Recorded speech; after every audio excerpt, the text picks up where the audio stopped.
Hello everyone, আসসালামু আলাইকুম। জুম্মা মুবারক সবাইকে জানাই। আর আজকে আমি একটা স্পেশাল গরুর মাংস রান্না করব। আর এই রেসিপিটা হচ্ছে আমার বড় আপুর কাছ থেকে নেওয়া, প্লাস বড় আপু আমার পাশে বসে আছে, আপু বলবে আর আমি জাস্ট রান্না বাড়াটা করব। তাই ভাবলাম আপনাদের সাথে এই স্পেশাল গরুর মাংস রান্নার রেসিপিটা শেয়ার করে ফেলি। ফার্স্টে হচ্ছে আমি আমার কড়াইটা চুলার উপরে দিয়ে দিলাম। কড়াইটা গরম হয়ে গেছে। এখন আমি ডিরেক্ট মাংসগুলো দিয়ে দিব, একদম ডিরেক্টলি দিয়ে দিব। আমি এখানে 2 কেজি মাংস নিচ্ছি, আপনার যতটুকু প্রয়োজন আপনি ততটুকুই নেবেন। এখন আমি ফার্স্টে দিয়ে দিব সামান্য পরিমাণে লবণ, মানে 1 চামচ লবণ দেব। এই লবণটা দিয়ে মাংসটা আমি 10 মিনিট একটু হালকা লবণ দিয়েই কষাবো। কষানো বলতে হচ্ছে নাড়াচাড়া করে 10টা মিনিট রাখবো। ঠিক লবণটা দেওয়ার পরে আমি এভাবেই নাড়াচাড়া করব। নাড়াচাড়া করে আমি ঢেকে রাখবো স্রেফ 10 মিনিটের জন্য। ঠিক 10 মিনিট পরে আমি এখন মাংসর ঢাকনাটা উঠালাম। উঠানোর পরপরই দেখতেছি মাংস দিয়ে অলরেডি পানি ছেড়ে দিছে, প্লাস মাংসগুলা একদম একটা কালার চেঞ্জ চলে আসছে। এই পর্যায়ে আমি একটু নাড়াচাড়া করার পরপরই দিয়ে দিব হচ্ছে কুচানো পেঁয়াজ।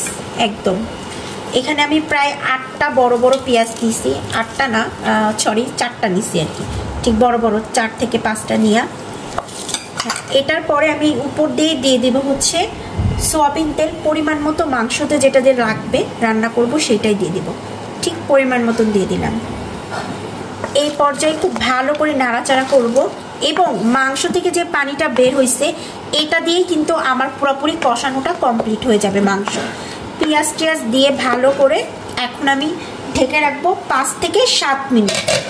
তাহলে পেঁয়াজটা এবং মাংসটা একসাথে মিক্সড হয়ে যাবে। ঠিক 7 মিনিট পরে আমি তো ঢাকনাটা উঠাইলাম, পানিটা কিছু শুকিয়ে আসছে এবং পেঁয়াজ প্রত্যেকটা মাংসের সাথে ভালোভাবে মিক্সড হয়ে গেছে। এখন এই পর্যায়ে আমি প্রত্যেকটা মশলা দিয়ে দিব।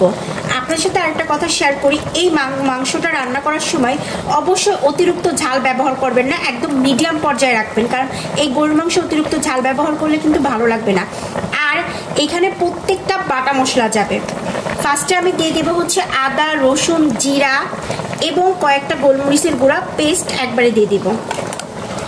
সম্পূর্ণটাই দিয়ে দিব, যেখানে এখানে 2.5 কেজির মতো মাংস আছে তো। আর হচ্ছে শুকনা মরিচ পেস্ট করা, এটা হচ্ছে অতিরিক্ত যে ঝাল আছে ওই শুকনা মরিচটা না, একটু ঝাল কম যেটা ওইটা আর কি।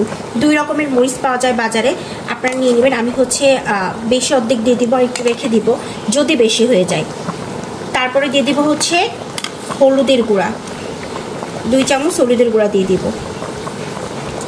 আর ওই টাইমে আমি কিন্তু লবণ আপনাদের সাথে দেখাইছিলাম যে আমি এরকম 1 চামচ দিছি, এই জন্য আর 1 চামচ দিব, লাগলে পরে অ্যাড করা যাবে লবণটা। এখন ভালো করে এটা মিক্সড করে ফেলব। এইভাবে গরুর মাংস রান্না করলে আপনারা একদম প্লেট ভর্তি ভাত খাবেন এবং প্লেট চেটে পুটে আর হাতটা একদম আঙুল চেটে পুটে খেয়ে নেবেন। একদম যার গরুর মাংস পছন্দ না সেও যদি এইভাবে রান্না করে 100% একদম ফেভারিট হয়ে যাবে। এইভাবে যদি রান্না করেন তাহলে গরুর মাংসের প্রত্যেকটা মশলা কিন্তু গরুর মাংসের ভিতরে ঢুকে যাবে, কারণ হচ্ছে লবণ দিয়ে যখন সিদ্ধ করছি ভিতর থেকে কিন্তু পানিটা বের হয়ে আসছে মাংসর, এই জন্য কিন্তু এভাবে স্পেশালভাবে রান্না করা। এটা আমি প্রত্যেকবারই আপুর হাতে খাই আর ডিফারেন্ট একটা স্বাদ লাগে আর অনেক বেশি মজা লাগে। আর কিছু আস্ত মশলা দিয়ে দেবো, যেমন তেজপাতা, দারচিনি আর এলাচ আর কয়েকটা গরম মশলা আর কি দিয়ে দেবো। যে দিয়ে এটাকে ভালো করে নাড়াচাড়া করে আমি এখন 8-10 মিনিটের জন্য ঢেকে দেবো। একেবারে পানিটা শুকে আসলে গরুর মাংসটা কষানো কমপ্লিট হয়ে যাবে। এখন আমি 10 মিনিট পরে ঢাকনাটা উঠাইলাম। উঠানোর পর দেখতেছি খুব ভালো করে কিন্তু মাংসটা অলমোস্ট কষানো কমপ্লিট এবং প্রত্যেকটা মাংসের ভিতরে ভালো করে মশলা ঢুকছে। এই পর্যায়ে আমি দিয়ে দিব হচ্ছে আলু। আমাদের বাসায় সবাই মাংসের সাথে আলু পছন্দ করে, কারা কারা এরকম মাংসের সাথে আলু পছন্দ করেন অবশ্যই কমেন্ট করে জানাবেন। আলুগুলো দেওয়ার পরে খুব ভালো করে মিক্সড করে দিব, আলুগুলোও নাড়াচাড়া করে মিক্সড করার পরে এই পর্যায়ে আমি দিয়ে দেব আস্ত রসুন। আমরা গরুর মাংসে সবসময় আস্ত রসুন ব্যবহার করে, এখানে 2টা আছে। আর যদি দেশি ছোট রসুন পান তাহলে ওগুলো দিবেন, আরও বেশি ভালো হবে, সফট হয়, টেস্ট আরও দ্বিগুণ বাড়ায়। এইভাবে গরুর মাংস রান্না করলে গরুর মাংসের কালার আসে খুবই সুন্দর এবং অনেক বেশি টেস্টি হয়, বারবারই বলতেছি। আর যেহেতু বাটা মশলা ব্যবহার করছি, বাটা মশলা দিয়ে সব তরকারি রান্না করলে কিন্তু কালারটা অনেক সুন্দর আসে বরাবরই। এই পর্যায়ে ঢাকনা দিয়ে 5 মিনিটের জন্য ঢেকে রাখবো। এখন আমি ঢাকনাটা উঠাই নিব। মাংসটা খুব ভালোভাবে কষানো কমপ্লিট হয়ে গেছে। এই যে কালারটার স্মেলটা যা আসছে ও বলার বাহিরে, খুবই সুন্দর। মাশাল্লাহ মাশাল্লাহ বলি। এখন আমি এই পর্যায়ে দিয়ে দেবো হচ্ছে গরম পানি, সম্পূর্ণ ঝোলের পানিটা দিয়ে দিলাম একবারে। আর আমার হচ্ছে মাংসটাও ভালো করে সিজে গেছে, আলুও সিজে গেছে। এখন একটু মাখা মাখা টাইপের পানি মানে ঝোল রাখবো আর কি।